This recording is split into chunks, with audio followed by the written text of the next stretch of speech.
Bonjour à tous, je vous retrouve aujourd'hui dans une vidéo courte dédiée à un nouveau chapitre de notre histoire de France politique, le régime de Vichy. La Seconde Guerre mondiale n'est plus au programme du CAP depuis cette année, vous êtes une classe test pour le nouveau programme, mais pour vous parler du régime de Vichy, il m'apparaît logique de vous présenter un petit peu le contexte, comment ça s'est mis en place. Et au final, ce confinement nous permet de travailler ça via des petites vidéos que vous allez avoir chaque jour cette semaine, histoire de préparer les exercices qui vont venir sur le régime de Vichy. Alors, le contexte de tout ça. Hitler arrive au pouvoir en Allemagne en 1936. On peut faire le parallèle, en 1936, c'est le Front Populaire qui est en France. Comme quoi, on n'avait pas tout à fait les mêmes idéaux entre les deux pays. Hitler souhaite annuler tout ce qui a été fait par le traité de Versailles en 1919. Je suis passée totalement par-dessus la Première Guerre mondiale, mais il y a eu beaucoup de choses importantes au niveau politique qui sont passées, mais malheureusement on n'a pas le temps de tout voir en un an.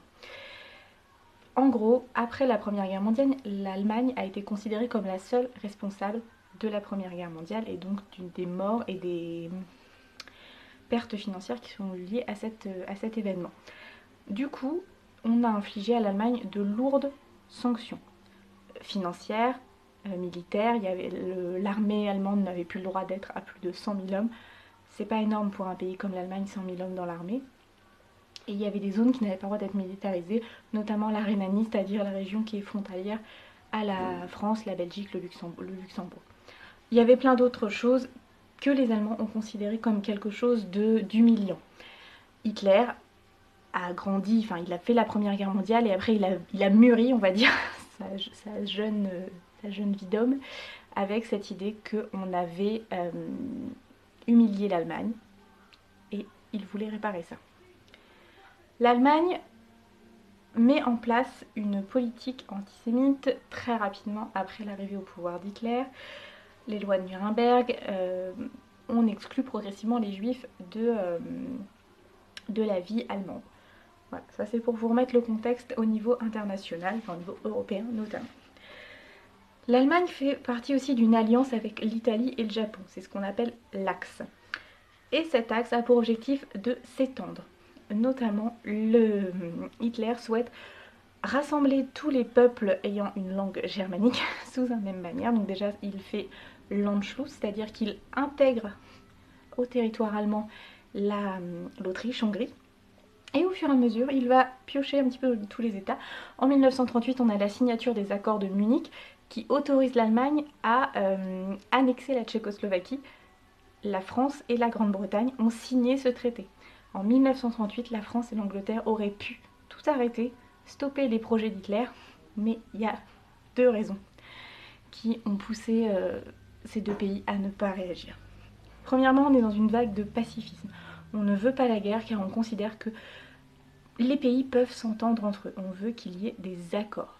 C'est le principe de la société des nations. Ce sera un échec. Autre fait important, on est après la Première Guerre mondiale, qui est encore dans tous les esprits. On est en 1938, la Première Guerre mondiale s'est finie il y a tout juste 20 ans, donc il y a énormément de personnes qui s'en souviennent, et ça fait peur. La Première Guerre mondiale a été un réel traumatisme, puisqu'elle a fauché une génération entière d'hommes. Et on ne veut pas revivre ça. En gros, la France et l'Angleterre ont fait l'autruche. Le 1er septembre 1939, l'Allemagne attaque la Pologne, avec le soutien de l'URSS. Donc vous avez l'Allemagne, l'URSS, au milieu, il y a la Pologne, qui a toujours été un territoire très convoité, et cette fois, avec l'aide de l'URSS, la Pologne est conquise. En 1939, l'URSS et l'Allemagne nazie sont alliés. Ce sont deux régimes totalitaires que pourtant tout oppose, mais à ce moment-là, ils ont fait une alliance. Ça ne va pas durer. Je rentre pas dans les détails, mais il y a un moment, ça ne va pas durer, l'URSS viendra du côté des Alliés. La Pologne est alliée de la France et de la Grande-Bretagne. Donc le 3 septembre, ces deux pays entrent en guerre contre l'Allemagne et se déclarent être en guerre. Sauf que la France ne bouge pas. Les soldats français restent sur place, ils sont mobilisés, mais ils ne font pas la guerre. C'est ce qu'on appelle la drôle de guerre, puisqu'il n'y a pas de combat, en tout cas sur le territoire français. L'Allemagne avance très vite. Elle envahit les Pays-Bas, la Belgique Et en mai 1940, c'est l'invasion de la France. En 6 semaines, la France est battue. C'est la première fois dans l'histoire de notre pays que la France perd de surcroît sur son territoire. C'est ce qu'on a appelé la grande débâcle. Les Français ont été pulvérisés. Je m'entends, ils ont majoritairement été faits prisonniers et envoyés en Allemagne. Il n'y a pas eu tant de morts que pendant la Première Guerre mondiale, mais quand même. Et ça a été tellement rapide que la population a eu très peur, ils sont partis, ce qu'on a appelé l'exode, et finalement ils sont revenus. Et donc en juin 1940, nous avons 2 appels de 2 hommes politiques très importants. Le 17 juin 1940, le maréchal Pétain envoie un appel via la radio aux Français pour les appeler à déposer les armes.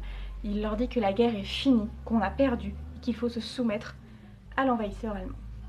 En gros, maintenant c'est fini, on collabore et c'est tout. Et à l'inverse, le 18 juin 1940, depuis Londres, émise via la BBC le nouveau général de Gaulle.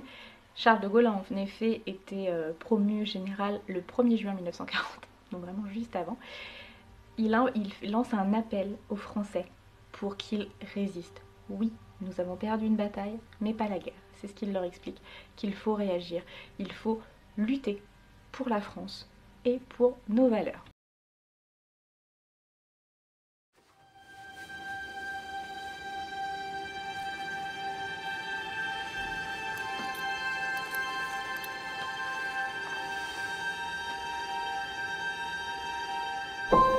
Il est l'heure, sans honte et sans déshonneur, de reconnaître notre défaite. Et que proposez-vous, monsieur le maréchal? On doit s'entendre avec l'Allemagne et rebâtir la France sur des bases nouvelles. Monsieur le Président, vous ne pouvez pas laisser les Allemands entrer dans Paris sans la moindre opposition. Mais nous nous battons, vous le savez bien, et nous perdons. En langage militaire, ça s'appelle une désertion. Je ne vous permets pas, de Gaulle! Quoi que nous fassions, cette guerre sera mondiale. Décidons de continuer le combat ailleurs.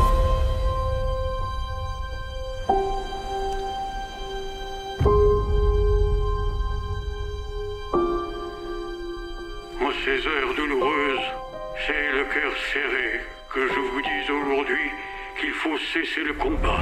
Personne ne veut résister à la disparition de la France. Je retourne cet après-midi à Londres pour tenter d'arracher le soutien de Churchill. Not a chance. We must build up our own forces. On va pas prendre de risque plus longtemps. Il faut quitter la maison. Charles, mon grand amour, je ne sais pas où tu es. Et je ne sais pas où je vais. Je suis dans la situation d'une mère qui doit protéger ses enfants et qui va pourtant prendre le risque de les entraîner vers la mort. Je suis surtout un homme qui a tout quitté, son pays, ses fonctions, et qui a laissé sa famille dans un pays à feu et à sang. Sachez que vous risquez d'être inquiété à tout moment. On parle de condamnation. Vous êtes dégradé et déchu de la nationalité française. Tu n'as pas le choix, tu dois continuer. Les mots, ce sont les seules armes qui me restent. À partir de là, on va avoir une France coupée en 2 et c'est ce que nous verrons dans un prochain cours. Je vous laisse revoir cette vidéo, prendre les notes qu'il vous faut et je vous souhaite bon courage.